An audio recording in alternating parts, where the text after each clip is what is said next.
శాస్త్ర సాంకేతిక రంగాల్లో దేశం ఓ పక్కన దూసుకెళ్తోంది. ఈ పరిస్థితుల్లోనూ మారుమూల అటవీ గ్రామాలకు రోడ్లు లేక నిత్యం ఆదివాసులు నరకయాతన పడుతున్నారు. ఇలాంటి ఓ కీకారణ్య గ్రామానికి చెందిన గర్భిణి రోడ్డే లేని ఆ గ్రామంలో ప్రసవ వేదన పడింది. అటవీ తల్లి సాక్షిగా ఆ అడవిలోని నరకయాతన పడుతూ ఆడపిల్లను ప్రసవించి చివరికి అడవిలో అమ్మైంది. ఆ తర్వాత జట్టినే దిక్కయింది.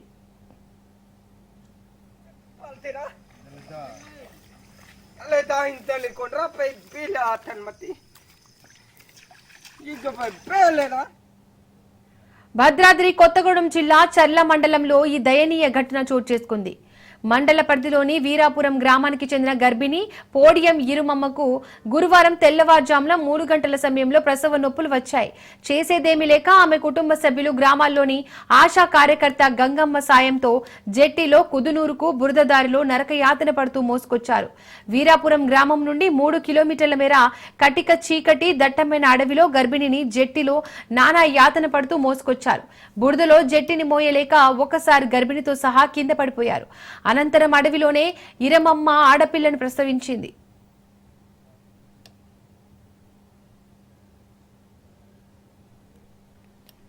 అక్కడే అందుబాటులో ఉన్న ఆశా కార్యకర్త గంగమ్మ తనకు వచ్చిన వైద్యంతో బొడ్డు పేగును కత్తిరించింది.